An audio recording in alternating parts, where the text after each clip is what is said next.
Cellcom, c'est le propriétaire de la marque Evertech. Donc la marque Evertech aujourd'hui est connue pour ses téléphones mobiles, double SIM, pour ses smartphones, pour la tablette Everpad. Et donc Cellcom a été créé en 97 au sein du groupe YH, le groupe Hermila, et a démarré son activité par de la distribution entre autres de produits sous la marque Motorola. Donc ils étaient distributeurs Motorola à la base. Ils ont commencé aussi à distribuer les cartes de recharge et les puces de Tunisiana. Et sous la direction de son management, en l'occurrence c'est Mohamed Berhouma, il a voulu à un moment donné diversifier la gamme de produits à destination du marché tunisien.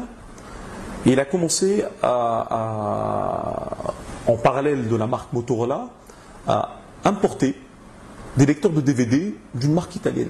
Donc il achetait chez son fournisseur italien des lecteurs de DVD, il les revendait sur le marché tunisien.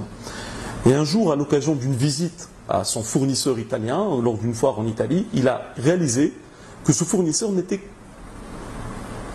qu'une société commerciale et qu'il détenait juste une marque qu'il faisait fabriquer dans l'usine du monde qui est la Chine ou d'autres pays qui sont producteurs de ce genre de produits. Et il s'est dit pourquoi un Italien le ferait alors qu'un Tunisien ne pourrait pas le faire. Justement, oui. Et il a créé sa marque Evertech. Et au début, je ne sais pas si vous vous souvenez, mais c'était des lecteurs de DVD Evertech. En 2006, c'était le premier lecteur de DVD à moins de 100 dinars. On ne savait pas encore qu'il était tunisien. Tout ce qu'on savait, c'est qu'il coûtait moins de 100 dinars et qu'il était de bonne qualité. Et c'est comme ça que la marque Evertech est née. Quelques années plus tard, réalisant que cette marque n'était pas exclusivement lecteur de DVD, qu'elle pouvait être autre chose, que toutes les marques de téléphonie mobile fabriquaient aussi dans l'usine du monde et mettaient leur marque, moyennant le marketing, moyennant les dépenses publicitaires, tout ça, c'est pourquoi pas la téléphonie mobile. Et en 2008 est né le premier téléphone tunisien qui s'appelait le X9 à l'époque, Oui, le premier double SIM tunisien, exactement. et qui tout de suite a eu un énorme succès. Donc pour résumer, entre 2008 et aujourd'hui, Evertech, c'est quand même 700 000 téléphones portables vendus en Tunisie. C'est une part de marché de 15%. Donc derrière des noms comme Nokia et Samsung, qui sont des leaders monde. Et ça, c'est vraiment une fierté d'avoir un produit tunisien. La conception est faite dans des bureaux d'études, tout ce qu'il y a de plus sérieux. La fabrication est faite dans l'écosystème de Shenzhen, qui est le monde de la téléphonie mobile en Chine, où vous avez tous les fabricants de composants, d'écrans, de puces, de coques et tout ça. Et l'assemblage est fait là-bas. Et la marque est tunisienne. La marque est tunisienne, elle va bientôt s'exporter également dans les pays limitrophes. Et donc, le chiffre d'affaires de Cellcom, grâce à la téléphonie mobile, a explosé. Donc, Cellcom faisait en 2009 16 millions et demi de dinars de chiffre d'affaires. En 2010, elle en a fait 20 millions. En 2011, elle en a fait 23 millions avec des marges bénéficiaires. Donc, c'est une entreprise qui a pignon sur rue. D'ailleurs, Cellcom va être cotée sur le marché principal, puisqu'elle remplit toutes les conditions. Et donc, entre-temps, est apparu un phénomène nouveau, qui aujourd'hui est en train d'exploser dans le monde entier, c'est ce fameux smartphone. Tout le monde veut un smartphone, tout le monde veut une tablette. Mais tout le monde n'a pas les moyens financiers pour se payer un smartphone à 1500 dinars ou à 1400 dinars, et tout le monde n'a pas les moyens de s'acheter une tablette. Ce qu'il faut savoir, c'est qu'aujourd'hui, l'Europe est en crise, vous le savez. Oui. La consommation est en berne. Oui. Et j'ai vu un reportage la semaine dernière aux informations de France 2 qui disait que la consommation des ménages, tous les postes de consommation des ménages en France avaient baissé, sauf le smartphone et la tablette qui explosaient. Et donc, Evertech s'est lancé dans la conception et la fabrication de smartphones et de tablettes l'année dernière, et sont sortis les premiers modèles l'année dernière. Donc c'était vraiment des essais qui ont tout de suite eu un succès énorme. Le prix étant très accessible pour la bourse du Tunisien, à savoir des prix compris entre 300 et 400 dinars, donc 3 à 4 fois moins cher que les autres produits, et à qualité égale. C'est-à-dire qu'aujourd'hui, vous avez vraiment des produits de qualité. Je vais vous donner quelques chiffres, juste quelques chiffres. C'est important pour comprendre bien l'opération. Le taux de pénétration du smartphone en Tunisie aujourd'hui, chiffre opérateur, donc quand on prend, parce que les opérateurs Orange tunisiens savent quand c'est un smartphone ou un téléphone mobile normal qui se connecte à leur réseau. Donc aujourd'hui, les chiffres officiels sont de l'ordre de entre 12 et 15%. Quand dans le monde, le taux de pénétration est de 40%. Et selon les projections des instituts les plus importants dans le monde de la téléphonie mobile, ces chiffres-là, à horizon 2017, devraient avoisiner les 80% dans le monde. Et en Tunisie, nous devrions être aux environs de 40-50% à ce moment-là. Donc pour financer cette croissance,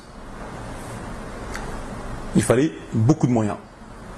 Et la solution s'est proposée d'elle-même, suite à des réunions avec le management de l'entreprise, puis avec le groupe, de recourir au marché financier. Pour plusieurs raisons.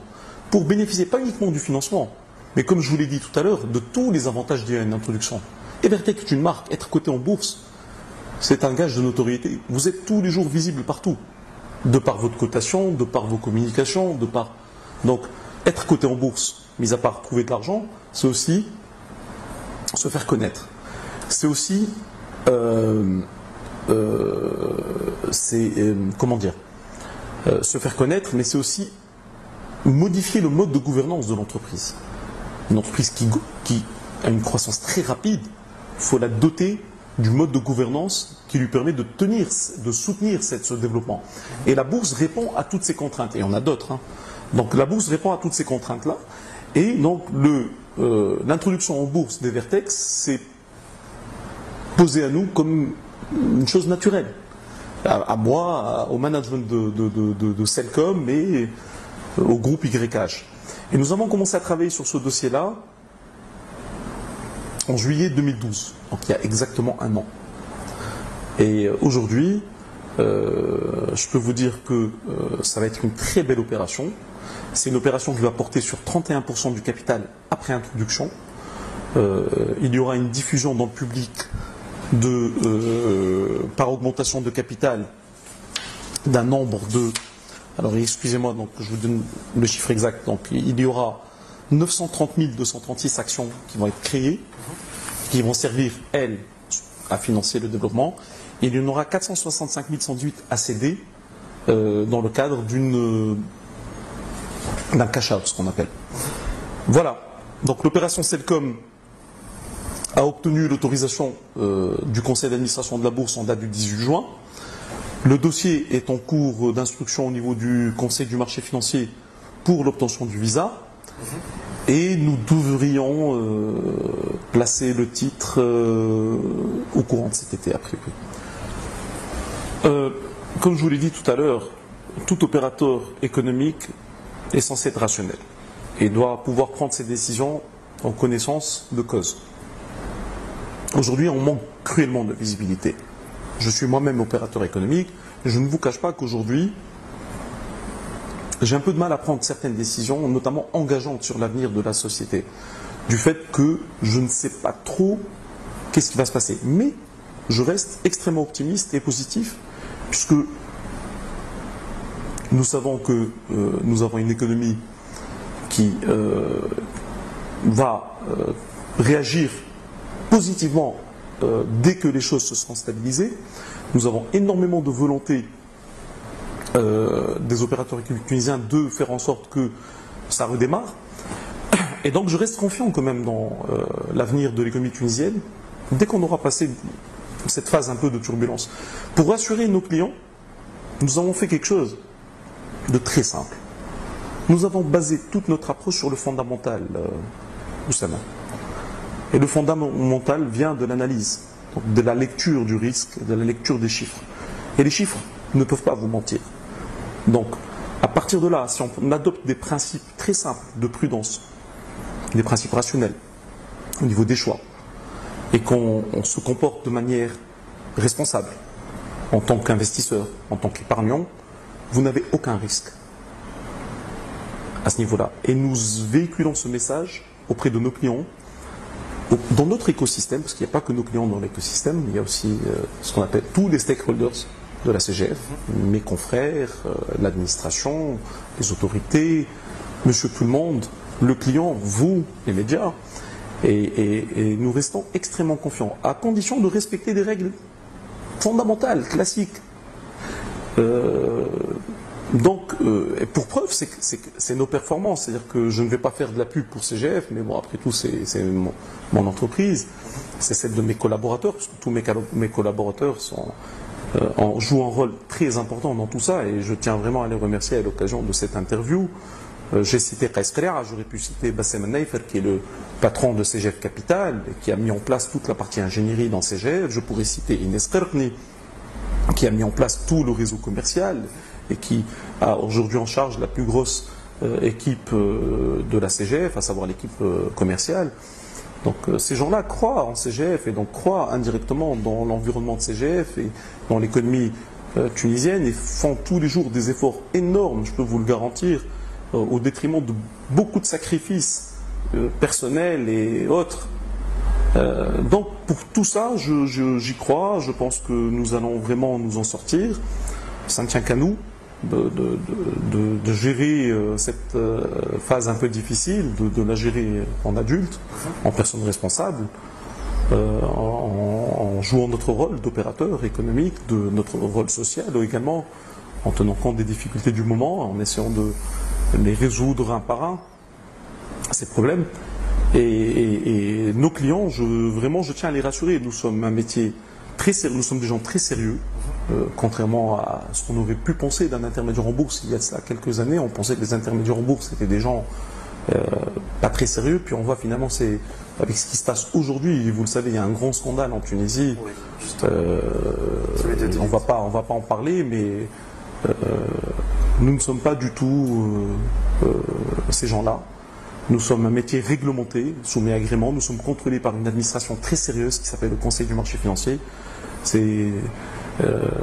Tous nos produits sont soumis à agrément. Nous respectons scrupuleusement les codes qui nous régissent, à savoir entre autres le code des OPCM avec les ratios prudentiels. Nous faisons aujourd'hui de la recherche objective sur les sociétés cotées, donc c'est public. Hein, je vous invite, et j'invite tous vos auditeurs ou toute personne écoutant cette interview à aller jeter un coup d'œil sur notre site web alfamena.net et vous allez voir que vous allez être agréablement surpris par la qualité de la recommandation que nous donnons et que si on respecte tout ça, vous n'avez aucune inquiétude. Donc voilà, pour conclure, mathématiquement parlant, on devrait faire et garder confiance. Eh ben, je vous remercie. Vous avez répondu à la question, vous avez dit mathématiquement, tout est mathématique. Voilà, c'est ce que j'ai compris d'après votre analyse justement. Voilà. Ben, je vous remercie, Khaled. Merci à vous. Pour cette entrevue. Vraiment, pour m'amener cette preuve de patience et de modestie, si je peux me permettre. Merci. Inch'Allah, on aura d'autres occasions pour se voir et discuter encore une fois. Avec grand plaisir. On se verra à l'occasion de l'introduction de Celcom, lors de la première communication financière, donc on vous communiquera les dates. Inch'Allah, on se verra bientôt ça sera vraiment intéressant. Oui. Voilà. Et vraiment bon courage et bonne continuation. Vous dites, mettez-nous au courant de ce qui se passe. Et merci pour ce que vous faites, vous, pour le marché financier. De mettre en avant le marché financier, d'essayer d'expliquer aux gens notre métier, nos produits, c'est vraiment très important.